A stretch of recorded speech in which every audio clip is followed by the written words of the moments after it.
Assalamualaikum warahmatullahi wabarakatuh. Saya Savana Syoputria dengan NIM 1040224000215 ingin menjelaskan kuis AKM 2 yang telah diberikan oleh dosen pengampu.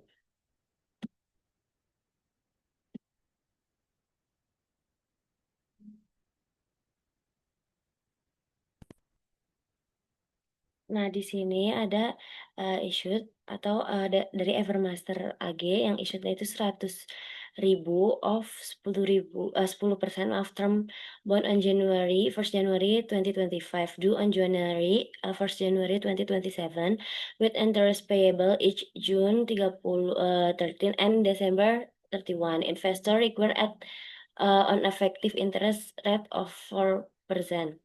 Jadi kita menawarkan 10% ini dengan nilai nominalnya 100.000. Terus market rate-nya itu 4%.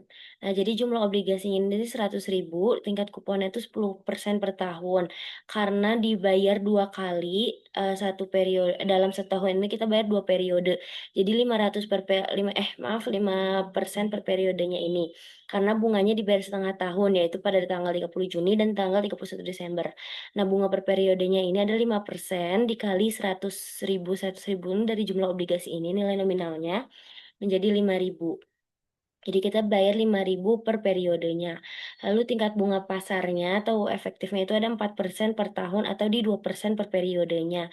Nah, ini jatuhnya di uh, interest expense-nya.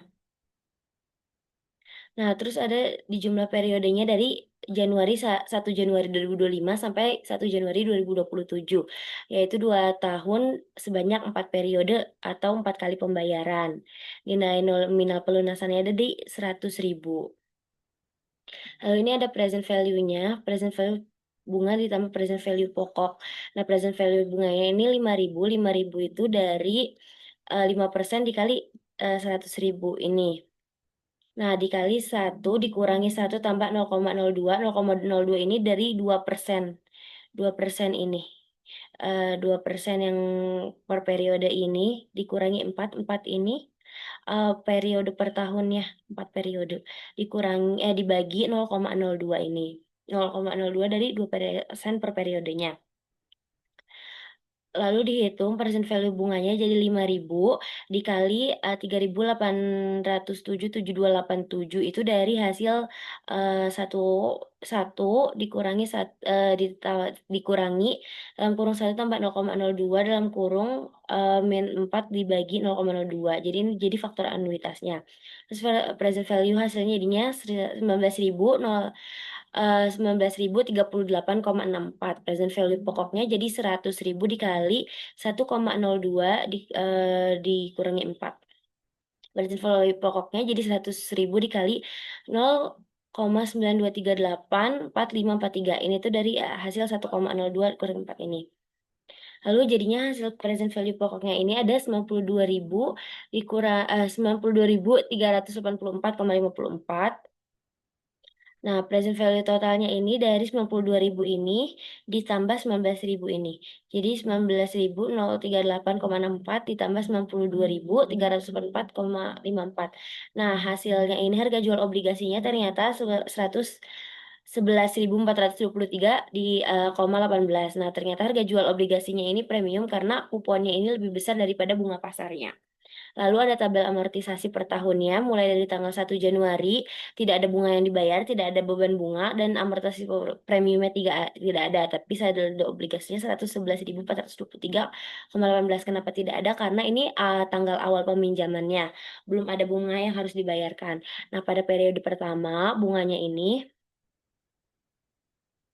pada periode pertama, bunganya pada tanggal 30 Juni 2025, bunga yang dibayar ini 5.000, beban bunganya ini 2%, jadi 2.228,6. Amortisasi premiumnya ini 2.771,54. Jadi hasil saldo obligasinya itu 108.651,64. Ini tuh dikurang. Ini. Dari yang saldo obligasi ini dikurangi dengan amortisasi premiumnya. Lalu pada tanggal 31 Desember 2025 atau yang pembayaran periode kedua, bunga yang dibayarnya ini 5.000, terus beban bunganya 2.173,03, amortisasi premiumnya ini jadi 2.826,97, saldo obligasinya ini 105, 284.000,67. Terus tanggal ke periode ketiga tanggal 30 Juni 2026, eh bunga dibayarnya sebesar 5.000, beban bunganya 2.116,49, amortisasi premiumnya 2.883,51 perak. Lalu saldo obligasinya menjadi 102.941.016 perak atau 16 perak. Lalu pada periode terakhir atau periode keempat pada tanggal 31 Desember 2026, bunga yang dibayar ini sebesar 5.000, lalu beban bunganya itu ada 2.058,82 perak atau lalu amortisasinya 2.941,18, terus saldo obligasinya menjadi 100.000 pas. Di sini sudah lunas. Nah, pada ini jurnal sama tahun pertama di 2025. Saat penerbitan ini 1 Januari, cash atau kas bertambah sebanyak 111.423,18, lalu ada bonds payable-nya sebesar 100.000, lalu ada interest payable-nya sebesar 11.428,18. Lalu di pembayaran pertama atau di periode pertama pada tanggal 30 Juni 2025 ada interest expense sebesar 228,46, interest payable-nya sebesar 2000, interest expense-nya sebesar 2.228,46, interest payable-nya ada 2.771,54 atau 54 perak. Lalu cash-nya ini ada 2.000, cash-nya ini ada 5.000. Lalu pada pembayaran kedua nih 31 Desember 2025 ada interest expense-nya sebesar 2.173,03, lalu interest payable-nya ada 2.826,97, lalu cash-nya ada 5.000. Nah, ini ada pelaporan di laporan keuangannya pada tanggal 31 Desember nih.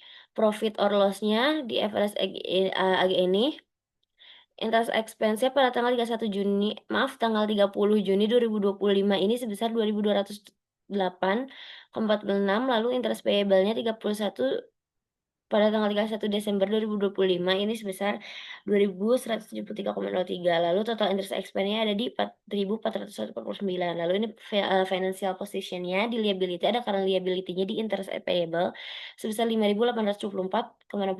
Nah, lalu non current liability-nya ada bonds payable sebesar 100.000. Lalu total liabilities keseluruhan pada tanggal 2025-nya di 105.824,67. Nah, ini garis premiumnya ini 5.000, pembayaran 5.000 per periode, 2%. Nah, ini obligasi yang ditawarkan ada 10%, nilai nominalnya itu di 100, lalu market rate-nya ini di 4%. Jadi ini 5.000 setiap periode pembayarannya.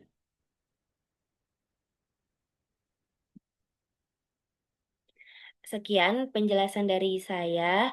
eh Sekiranya cukup, maaf atas kesalahannya. Wassalamualaikum warahmatullahi wabarakatuh.